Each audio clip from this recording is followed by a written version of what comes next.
If I can find Pete, can I upload it? If I know where he is, can I upload it?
Well, welcome to day 2 of the British Fencing Championships 2017. We've got 3 gold medal matches on our programme this afternoon. And first up will be the women's individual foil gold medal match. And out comes Aisha Fehozi.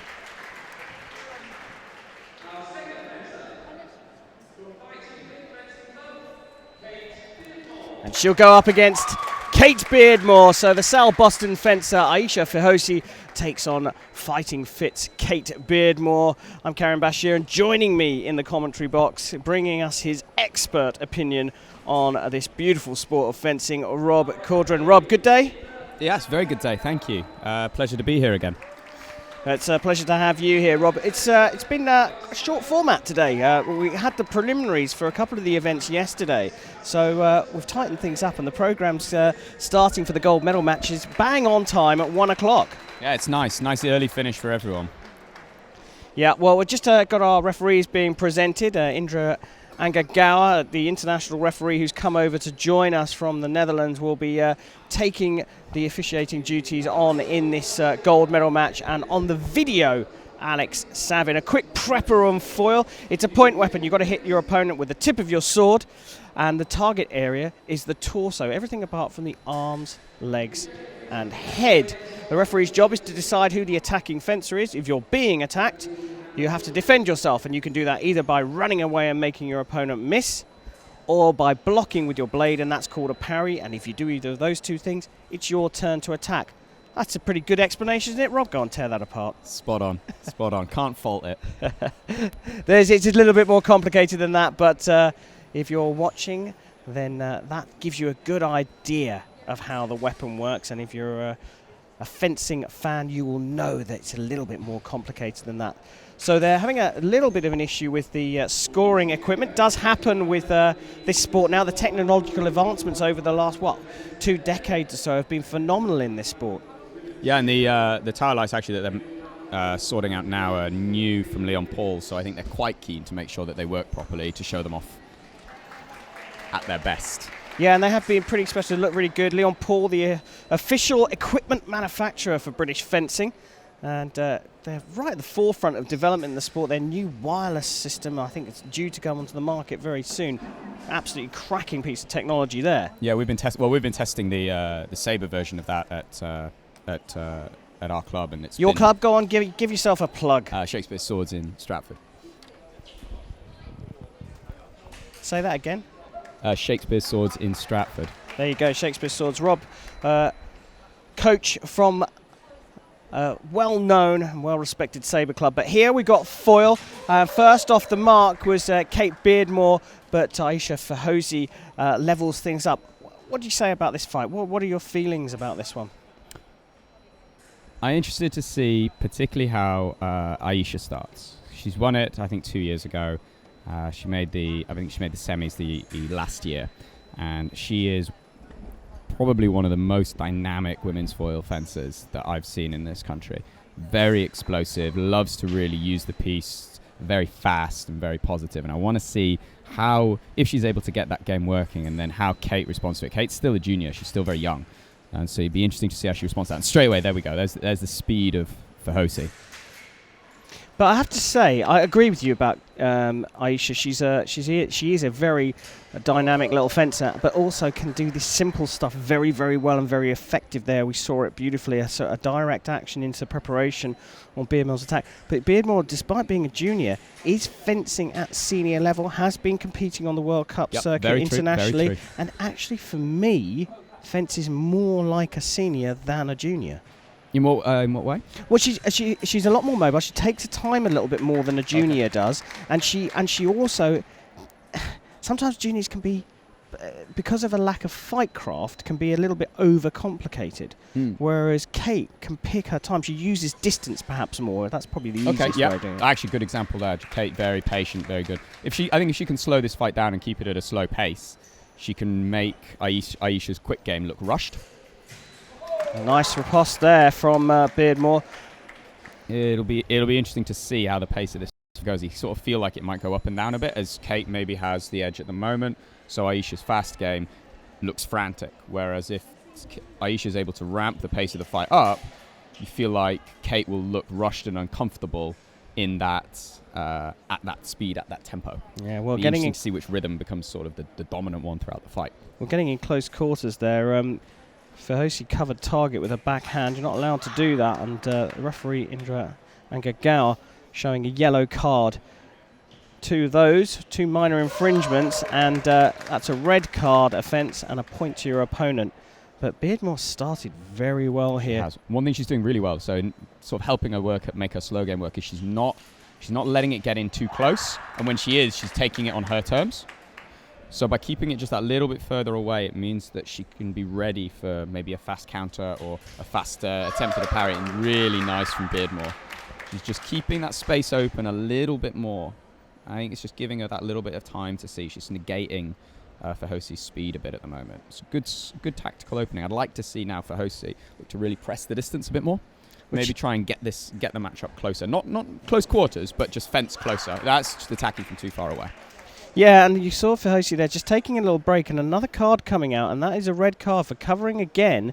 And she has been called up for that in the past, and she's now calling for a video. I'm not sure that's a worthy call. Now, if you don't know about the video appeal system, we're using it here in the gold medal matches. Each fencer has 2 appeals to a referee's decision.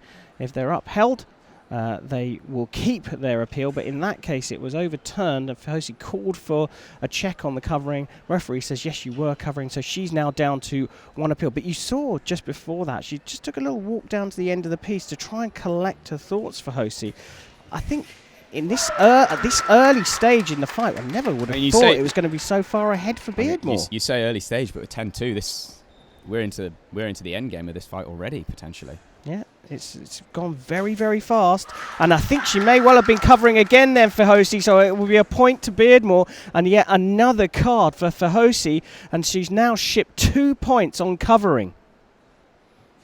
And she's questioning this one again, and it's, for me, that's a bad call.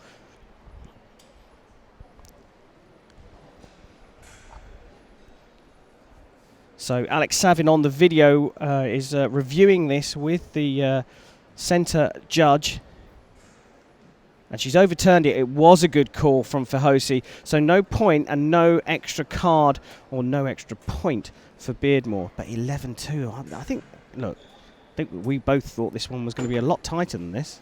For sure. I think Kate's come out and she's just using the space so well. When she's attacking, she's accelerating from far enough out. She's giving Fahosi time to make her mistake and then scoring. But when she's defending, she's using all of the space behind her. She's dropping all the way back, absorbing Fahosi's attack, and drawing it out to its fullest, then taking the parry. And then she's got plenty of time and space to make the riposte. She's not letting it get up close and claustrophobic. She's giving herself time and space. That's what she wants, to be able to set up and see her opportunities to score. It looks like they're checking again for covering. Yeah, well, the assistant referee, Chris Lennon, put his hand up to signal I think a turning of a shoulder that time rather than covering, but the referee decided to look into it. It's getting pretty close to this covering, though, wouldn't you say, from Fehosi? She needs to get that out of her game. For sure.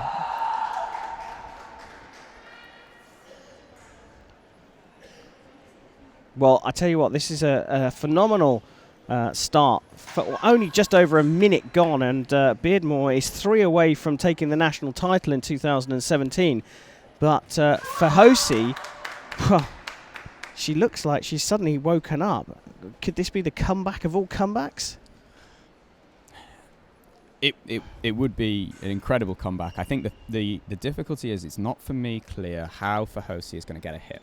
You know, I'm not seeing the semblance of any real sort of any game plan or any strategy. With Beardmore, it's very, very clear. You know exactly what she's trying to do in all aspects.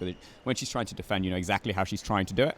When she's trying to attack, you know exactly what she's trying to do. She's defending, using all of the space behind her. When she's attacking, she's taking it slow at the start, looking for the counterattack, and then accelerating in when she knows that Fehosi's on defense. I'm not seeing that same clarity of tactics from Fehosi, and I think before we can start talking about a comeback, we need to start seeing a bit of strategy. And Beardmore's keeping this, like you say, this pressing game, and she's not really ventured very much into her half of the piece. No, but she hasn't needed to. No, it's true. Fehosi doing a better job of closing the distance on the last couple of points. She's not really been able to capitalize on it, but okay, that's more like the distance she wants to be fencing at, because that's where you're going to get the immediate responses from Beardmore. She doesn't have that time to set up her actions. Nice and close. Fehosi's unable to capitalize. Beardmore actually spoils that quite well. When it's close like that, Fehosi's speed is going to be really useful. So it's almost a battle of the two distances now. You know, Beardmore wants to keep it open, wants to give herself space. There's some space. Okay, she missed, but it feels like the sort of hit that that Beardmore wants to be scoring, and from how she wants to be scoring it. Okay, you can see straight away off the line, Fehosi's going really quick to get into the space, close it up a little bit. Beardmore doesn't have time to set up. That's definitely the sort of hit Fehosi needs to be scoring, and the way she needs to be setting it up. Well, for me, she stops that time. She starts an attack, stops, and Beardmore picks up the right of way. And referee has called that for Kate Beardmore. She's within 2 now, but Fehosi looking like she's found some kind of form here, as Beardmore's asked to just strap up her hair. And of course, hair covering the lame, the gold jacket, which is the valid target area, could potentially bring up an off-target light, so that's why the fencers have to have their hair all tied up in the mask. So Fehosi trying now to press her game on the attack. Beardmore suddenly sort of stepped off the gas a little bit. Not really surprising. The tactics can, when it gets this stage, the tactics can deceive you. Yeah, you think I'm so, just 2 more, just 3 more, however many, and you start thinking about the point rather than actually the process of scoring it, and you forget to go through the motions, go through what you've been doing to get this far. Well, just missing on the attack there, going for a little bit of a circus move, a flick over to the top to the shoulder to finish off with a little bit of a surprise hit, but Beardmore misses. Nice distance from Beardmore, unable to capitalise. Okay, fine. Doesn't really feel like Beardmore needs to go for the ducking or go for the counterattacks. I think she can just keep using the space behind her. She'll pick up the parries, no problem. Gets in close. I always feel like that will probably favour Fehosi. Yeah, but the problem is this covering from Fehosi now. Is this an attack? Ingrid Ngagao is going to have a look at the video here. I think there was a little jump from Beardmore. That feels to me like attack left. Yeah, okay, maybe not. It's a little jump from Beardmore. She stops. Fehosi picks up the right of way. But like you say, it's so tight in those in the middle when they're so close together. But there was a tiny pause from Beardmore. She's still 1 hit away from taking the national title, though. Distance from Beardmore. She's where she wants to be. Okay, Fehosi's now dealing with it.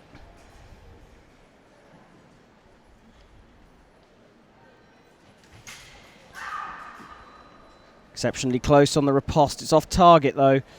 So she's hit a non-valid part of the target area. Picks up the right of way and misses again. That's got to be the 3rd time in this fight, in the first period, that Beardmore... She looked a bit cramped for room there, I think. She looked like she picked up the attack, maybe didn't have quite as much space as she wanted to build it up, and that's why it looked that little bit jarred, that little bit a little bit messy in the way in. What created, I think, the opening for Verhosi's counterattack. But you've got to be fair to Verhosi. She's got back within 5, picks up the blade here. Referee's going to have a quick look at this. I think both fencers feel like they picked up the blade, which gives you the right of way. It gives you your turn.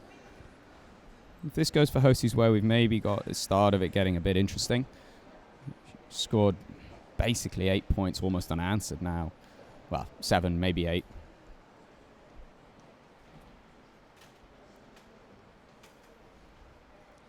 Well, they're having a discussion about this one, the referees. They are contemplating this. They're watching it in slow motion. And no decision given. They did both go looking for the blade, so you can kind of understand, especially on the video, it's very difficult to see who's the dominant fencer. Blade actions on the video are very difficult. So it's rare that you get it in a high enough definition. Okay. So counter block there from Verhosi. She is now within 4. This will be a phenomenal comeback from the Boston fencer. Oh, what's she covering then? But the referee had called halt. Single light came up for Beardmore. Verhosi's got to be careful about this back shoulder and back arm coming across the target. I think it was a good action from Verhosi. She got a good distance. And the arm's up from the assessor here. The arm is up. He did actually signal to go to the video. And a card is coming out. A card is coming out for Verhosi, and she loses the national championships on a penalty. But Kate Beardmore from Fighting Fit Fencing Club broke that fight open right at the beginning. In the first minute, absolutely dominated and then crossed the line. And Kate Beardmore is the national women's foil champion. Really strong at the start. She had a very, very clear game plan. She was very clear how she wanted to fence that. Particularly impressed with how she built her attacks from really quite far away, taking the time to line it up, taking the time to accelerate into the space, giving herself as much room as she could. And then on defense, doing pretty much exactly the same thing, not letting it get caught up in close quarters or anything messy. She just used as much space as she could, drew the attack, took nice parries, and then had all the time in the world to line up the riposte. Brilliant fencing from Kate Beardmore. It was a spirited comeback from Aisha Verhosi, but little too late, unfortunately for her. It felt like she had a good feel for how she wanted to fence the fight eventually, but by the time she got to that, by the time she'd worked out how she wanted to fence the fight, it was 10-2. She's 10-2 down. This is now very, very, very difficult. And everything is working against her at that point. Well, Beardmore celebrates with her family and the owners and coaches at her club Fighting Fit as we prepare for 2 more gold medal matches. Next up is the men's Epee event.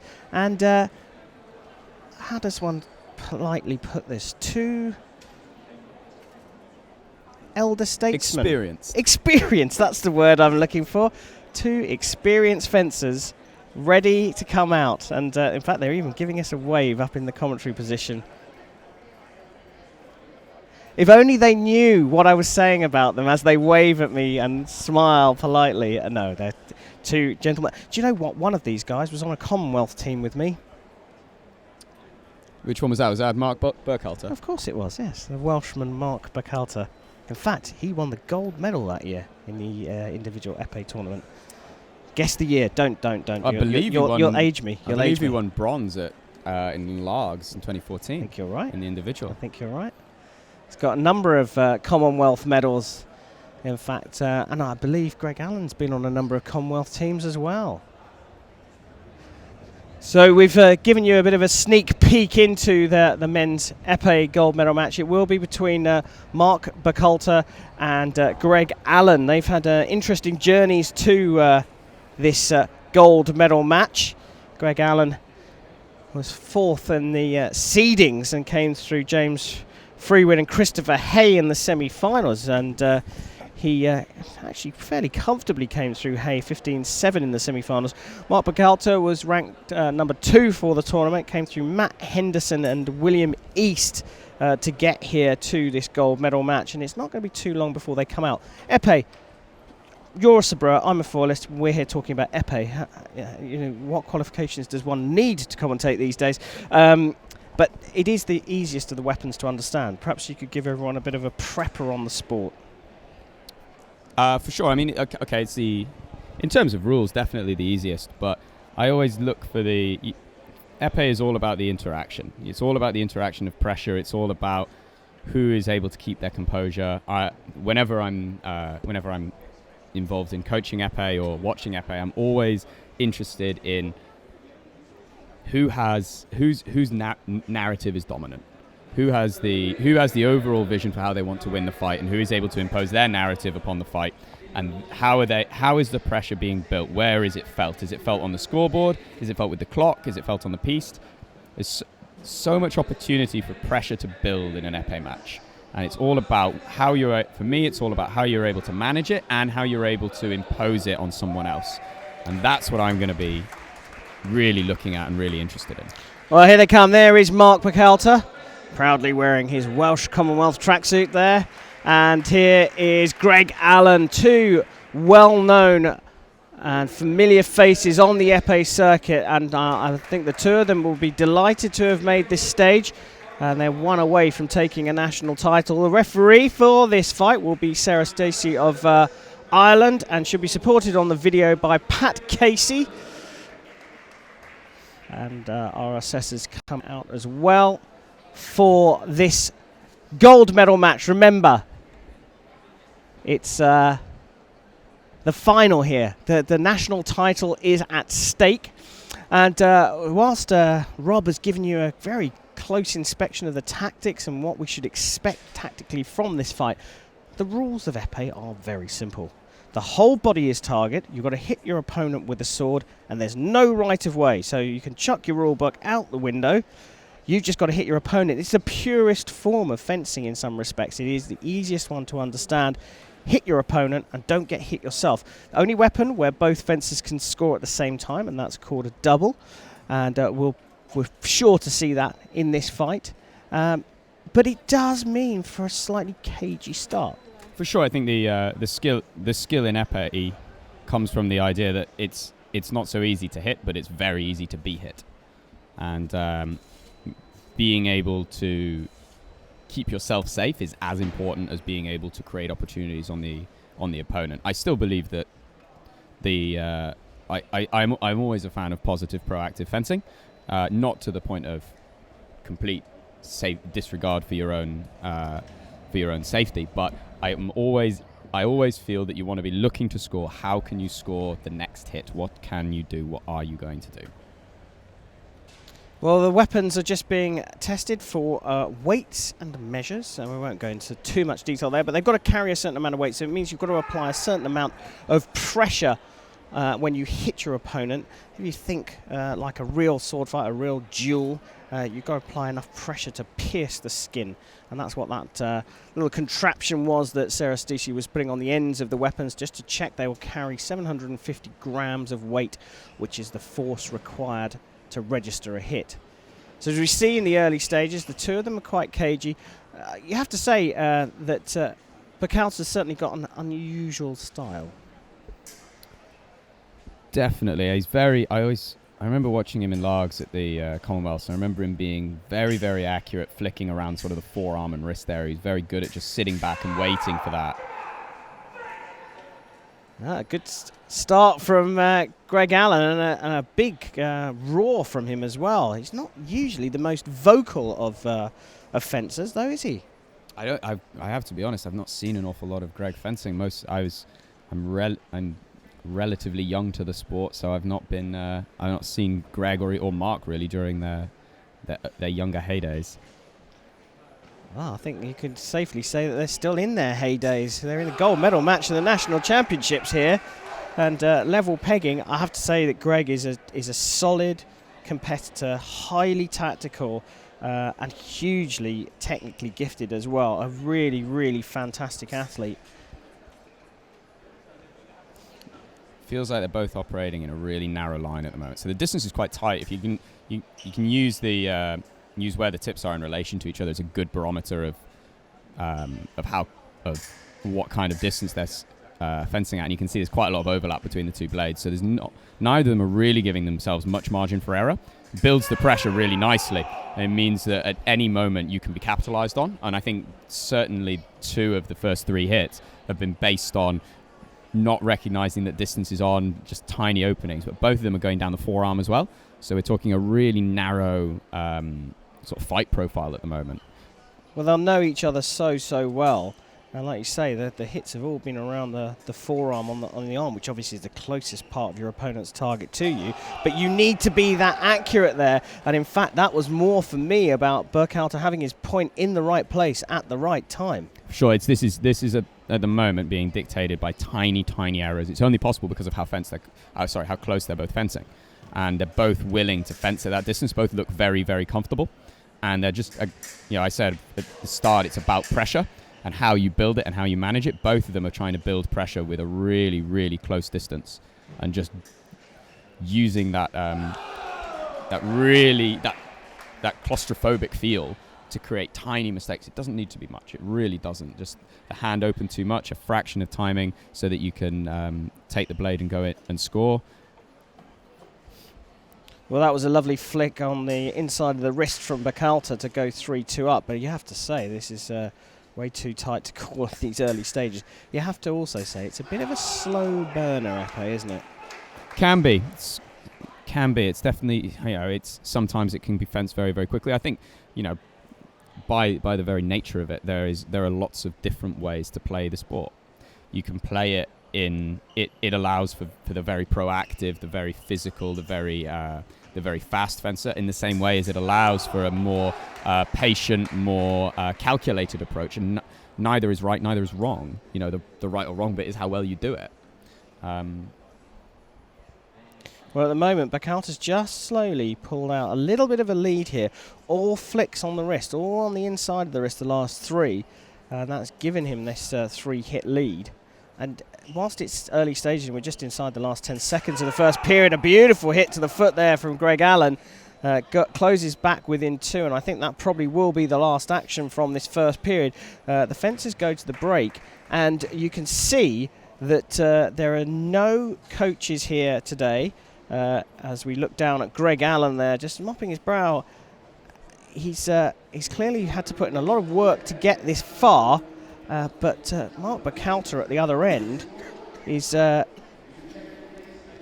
just. Oh, here we go. We're going to have a quick peek down to the other end. There he is, just taking on some fluid. You have to say that whilst that was very tight early on, towards the end, Burkhalter started to impose a little bit of his own pressure and just flicking around the wrist.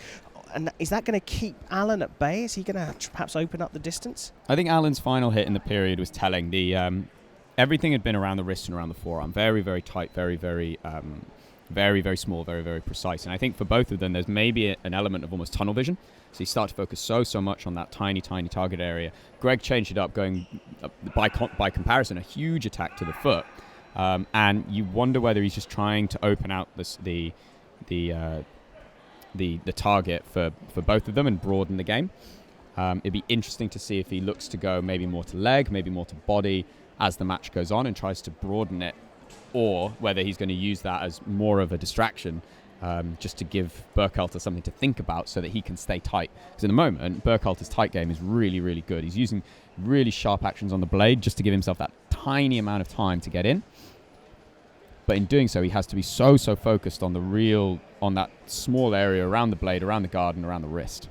Well, look, you can see already that the distance is slightly tighter, slightly more open, rather, and Allen's the one that seems to be the one that's playing and pressing more openly, but it steps into distance there, and again, this accuracy around the wrist from Burkhalter, keeping his point absolutely spot on in line. And then all he has to do when the distance closes up is extend his arm. For sure. Interesting, though, from Allen there. He went for a much deeper attack, more towards the sort of shoulder and body area. So he's clearly looking at other targets, other availabilities. I think he's probably decided that if this becomes a fight about who can be more accurate around the arm and the wrist, that plays into Burkhalter much better than it plays into Allen. So he's looking for these opportunities to create stuff at different distances, different target areas, maybe just make it that little bit harder for Burkhalter's precision game to work to the degree that it is at the moment. Well, certainly intriguing, and already we've had a minute of this second period of potentially 3. Burkhalter's scored 2 hits to 0 in the second period and just building up his lead here. I think you're right, Rob. I think that if anything's going to happen here, it has to be down to Alan to change those tactics. I think so, and if you look, he's tried a lot of different actions to different targets, so that was more like a flick on towards the body. So he's looking for some way, he's looking for some sort of answer that he can come up with for where he can find a consistent target area, and he just hasn't quite got there yet. I think if he can find somewhere that he feels he can hit consistently, or at least that he can create a threat from consistently, then maybe he's got a way back into this fight. But time's going to start playing a part in this. He needs to get those single lights up in a little more rapidly for me. Not too fussed about the time. You know, we're in purely time terms. We're only halfway. We're pretty much bang on halfway through the fight. So we've got a lot of time now. Okay. Now, so a bit of variety from Alan has sort of paid dividends a bit. So he's been able to earn a hit to the wrist. So now I think Burkhalter has to worry a little bit more. Is Alan coming to the foot? Is he going to body? Okay, and another one again. Now Burkhalter's looking a little bit jumpy. They're both really fighting for control of this short target. At the moment, I feel like Alan's variety has thrown off Burkhalter's precision. But he has upped the hit rate. He has pressed a little bit harder. He has closed the distance by being a bit more proactive. He has, and I think part of that comes from just having a clear idea of what you're trying to do. You know, when you've got a much clearer strategy, the hits do come more often. Yeah. Because you know what you're looking for. You've got a clear plan, and suddenly everything has that little bit more purpose to it and that little bit more sharpness. Yeah, and he's drawn level with that hit, and actually, to be fair to Greg Allen, he's done a couple of Burkhalter specials on Burkhalter. Those hits around the wrist, so accurate, and keeping that point in line as well. He has, and I think one of the real keys to that is that Burkhalter's looking a lot less clear and a lot less confident in his own actions. Okay, so the big attack from Burkhalter doesn't really fit, the feel of the fight so far.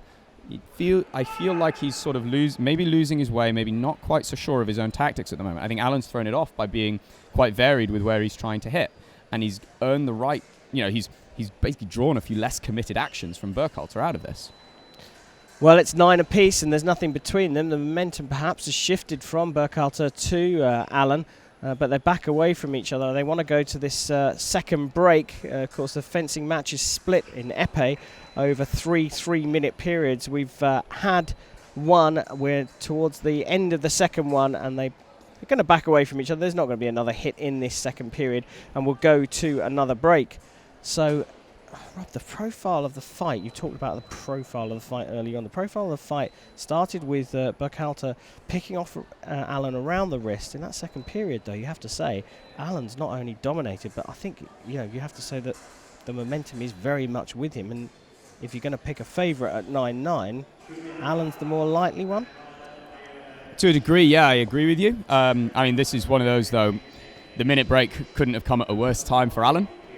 You feel that this gives Burkhalter a chance to reset, refocus, and go back to basics. One of the big reasons why Allen was able to come back into that fight is that he was able to throw off Burkhalter's game. He was able to make him lose confidence, lose focus in what he was doing so well, which was staying absolutely pinpoint precise on the wrist with his concentration and focusing on that. And I feel like Allen was able to get his attention elsewhere. Now, having that minute, he's now got an opportunity to refocus and get back to, getting back onto a level, getting back onto thinking about, okay, what was I actually doing really well in the first period to get that lead? And it was staying razor-sharp focus. Now, Allen, I think, for me, he has to come out in this first 30 seconds, 40 seconds, and he has to show that variety again, because Burkhalter's had a chance to reset. And if you look straight away, he's looking a lot more compact. He's looking a lot more composed. It's Burkhalter I'm talking about. He's looking a lot more composed than he was towards the end of that second period. Yeah, well, this is the final 3 minutes of the men's Epee gold medal match here at Sportsdock, the University of East London, at the British Fencing Championships 2017. And Burkhalter stormed out of the blocks in the second period, relatively speaking from an Epee point of view, but took a lead in the first period. Allen brought it back together in the second period and has now taken the lead I think for the first time since the very first hit in this match, Alan now has a 2-point lead. Target score is 15.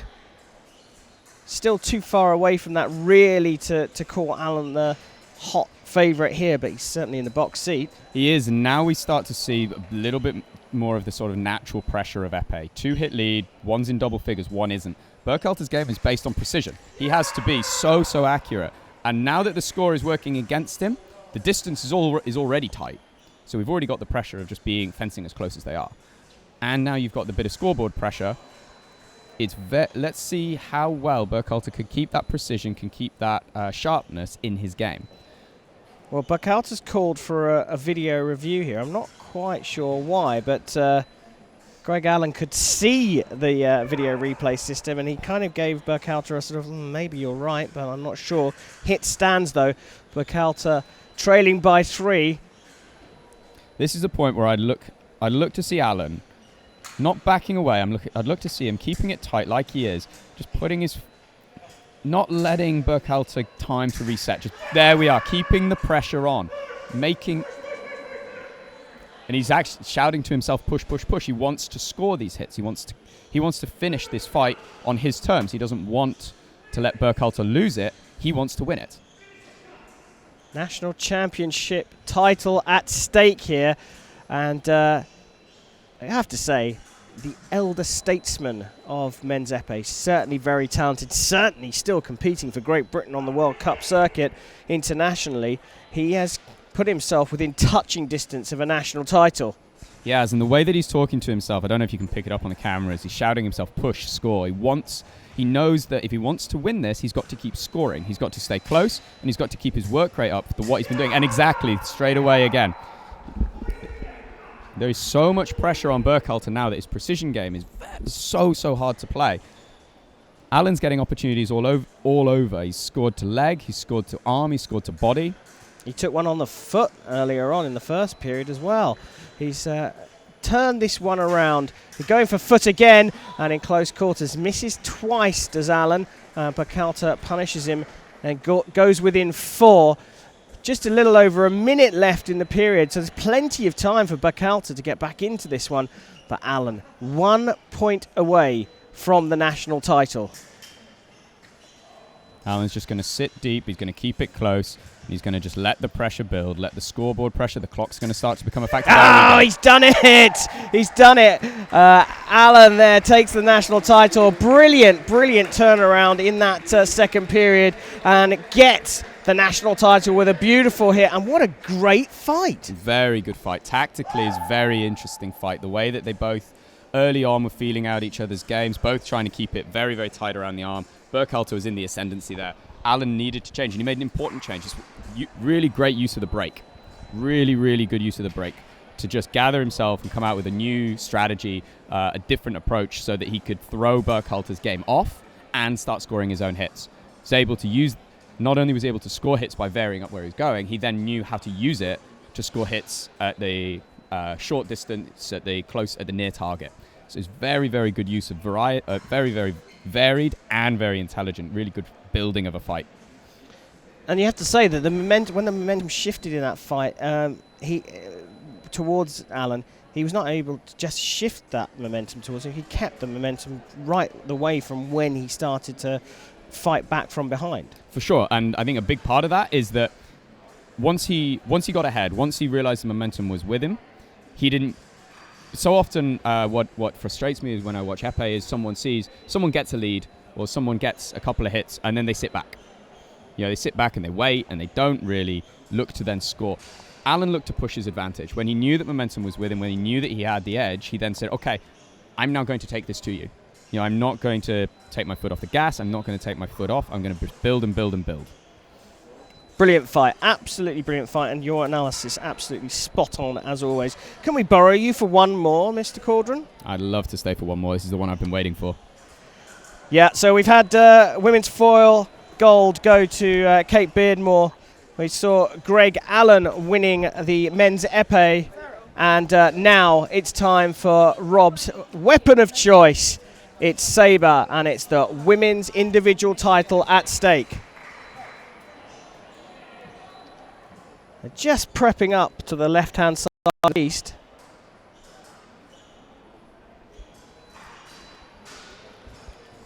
And I think the stadium announcer is just about to get them to come on. As if by magic. It's almost like I can see the gentlemen.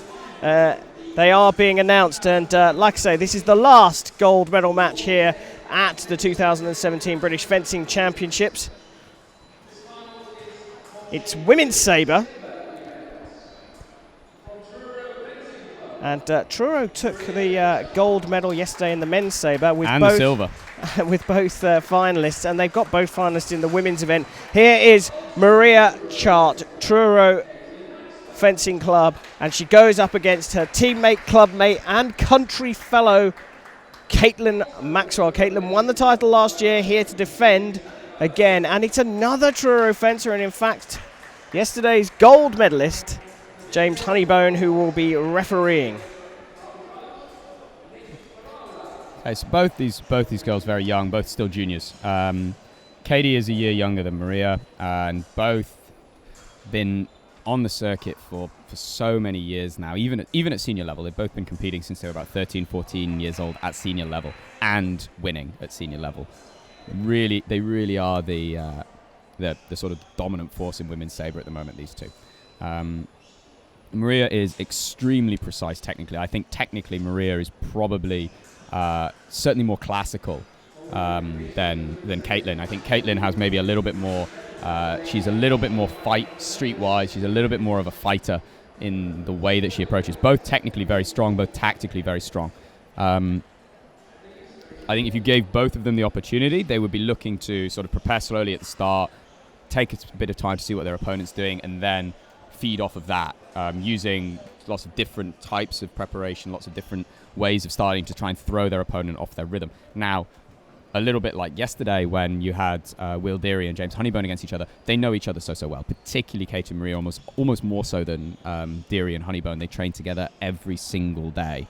So this is going to be a case of how well can you disguise the strategy that you're bringing in against someone who knows you so well, and how well can you identify your opponent's strategy. Well, there you go. Synopsis of the fight ahead now is the final gold medal match. It's the women's sabre individual. Fasten your seatbelts. It's sabre time. Now we just complete the circle here because we mentioned the two fencers. You've got Maxwell on your left and Chart on your right, and the referee is James Honeybone.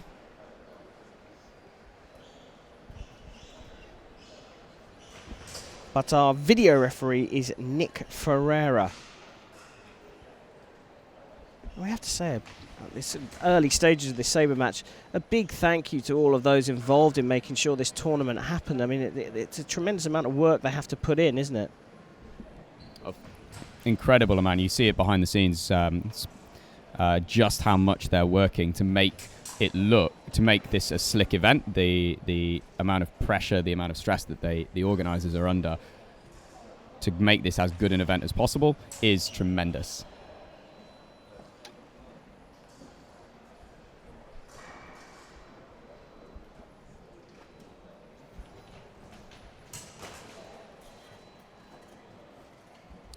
Well, we're just sending a little message down to... Early doors yet, but it feels like Katie was the first one to really break open the piece. She was the first one to really get out of the middle and start to use all of it, and she's getting the rewards so far. She's been able to take the blade a lot. She's really using space behind her, and that just gives her those more options. Really important if you're looking to take the blade in the way that Katie is, that you've got to keep the distance reasonably wide. You've got to keep yourself open.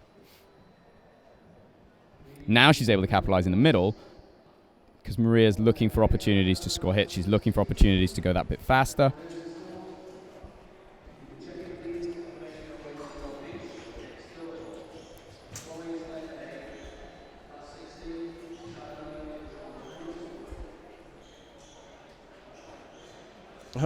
We're asking the referee to move, but now we've got the videographer to move because you were just losing the picture. We'll try and flick between our wide shot up on the balcony here, but as you can see, that's not the best picture at the moment, so I'll ask our editor to switch between the cameras as best he can. But early start here from Maxwell. For sure. There's not a lot of opportunities in the middle. Both of them are they're very neat, very controlled in the middle. And because of that, there's not a lot of mistakes. So you're not able to score on preparation. You're not able to score with big parries. So you've got to be opening out the piece and really looking to either drop your opponent short, which Kate seems to be the tactic that Katie's really looking for. She's looking to bring Maria down to her end of the piece, drop her short, or maybe find the blade if that's on, and then take up an attack of her own. Okay, here we go again, and she finds the parry. So because there's not a lot of space in the middle to work, there's no real errors, there's nothing created in the middle, and neither one of them is really, at the moment, willing to try and up the pace, so neither one's really trying to cane it off the line and wipe their opponent out, or going in fast, forcing a response and then dropping out. They're both still taking it quite calm, quite watchful. Katie's been the first one to really break open the piece by getting into her half, and that's giving her opportunities on defense, and she's able to either make Maria miss, which she has done a couple of times. She's been able to parry, and as well as that, she's been able to take the blade.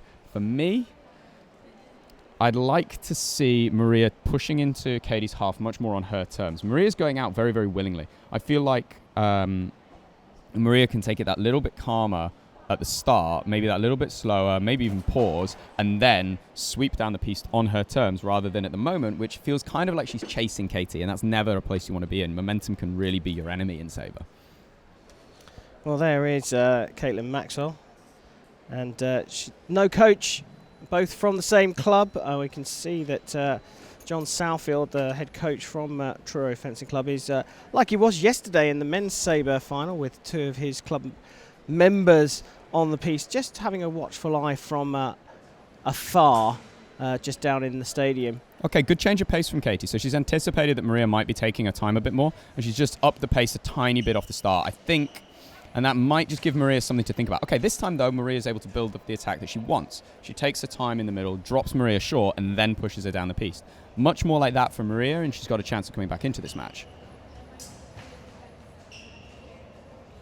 Well, the right of way is shifted to Maxwell on your left, and she gets the attack in, and she's into those double figures. And we mentioned this yesterday. The double figures can be a bit of a confidence builder for the leading fencer and a crusher for the defeated fencer. For sure. I mean, it's all about your own the way that you phrase it to yourself. You're either very, very close to winning it, or you're either very, very close to blowing it. It's interesting though. It's interesting when people get to the line. Sometimes we call it choking, don't we? But it's not. It's almost like a fear of winning. For sure, yeah. And it's one of the things that marks out the difference between the good and the great. Now, what Katie's done really, really well has been really in Sabre, the piece you want to think of it as not 14 meters long. You want to think of it as closer to 16. Because as soon as you're going to the back line, but you can go over the back line as well. And if you use every single inch, really every single inch, that's when you create opportunities. That's when you force someone to really push their attack beyond their comfort zone. Most people are so comfortable between the two warning lines. At 10 meters, a lot of fencers are very, very happy. When you're going 16, when you're having to push into the warning zone, into the final 2 meters, it can become very, very difficult. And you think of the pressure that's on the defender when they get to their back line, but there's huge pressure on the attacker as well. It's I think it's a similar situation to taking a penalty in football. Everyone expects the striker to score, so it puts a lot of pressure onto the striker to do the job they're expected to do. Yeah, interesting analogy there, and I think these are invisible yellow cards that James Honeybone is showing to the fencers. Both of them have received one. You can't start early in Sabre because it's such a fast weapon. It's too much of an advantage if you get off the line early, and so you get warned in it, unlike the other two weapons where you'll be given a bit of leverage. But you have to say here, Charts suddenly started to turn this one around. For sure. I think what's happened is that Katie's gone for a few faster actions off the line, mostly attacks, but some fast in, looking to draw a response from Maria. Maria's still not really biting, so again, Katie's going fast, and she's looking to try and get Maria to rush. Maria's pretty calm, pretty comfortable. But with the score as it is, any mistake from Maria, she doesn't really have the luxury. No, she doesn't have hits to spare. But she's got to keep pressing. She's got to keep going for it. At this point, you'd want Katie to just slow it down, look to push Maria down the piste, and then she can score. I think she's not going to win this by taking it very fast off the line. If she just takes the time, lets Maria show what she's going to do, and there we go, scores. Beautiful parry pass there, and Caitlin Maxwell takes back-to-back titles at the National Championship. She won here last year in sports stock at the University of East London, and she wins here again against her teammate Maria Chart. Maxwell is the national champion, winning the final 15-10. What a brilliant fight from her. It switched over a little bit in the middle, but she picked it up towards the end. For sure, I think Maria did a really good job. She looked like she was going to start to come back, but what Katie did so well was she snuffed it out early. There was a strong, fast attack off the line right at the start of the second period, and that just gave Maria something to think about. And it meant that and Katie's consistent use of the piece, so she was always, when she was defending, she always looked like she was comfortable going backwards and willing to get to her back line.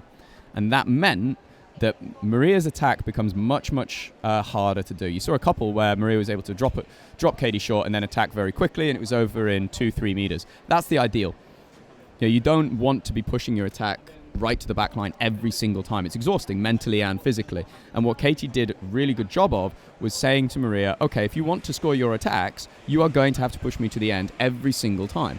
And because of that, you get little mistakes. Maybe you step too close and there's an opportunity for a counterattack. Maybe your blade is dawdling in the air and your opponent can take the blade and score. It's very, very difficult to attack knowing that you've got to go 14 meters every single time. Well, there you go. It's been an absolute pleasure to bring you these championships over the past 2 days. We have our 6 new national champions of 2017, and my thanks goes to you, Rob Cauldron, for your fantastic analysis of those 6 matches. Thanks very much, Karen. It's been really good being here. I've really enjoyed the being up in the commentary box. Well, there you go. Thank you for joining us. Don't go too far, because I'm sure we'll be back with a new competition very, very soon. Stay tuned and please subscribe to the British Fencing TV YouTube channel. I'm Karen Bashir. It's been a pleasure.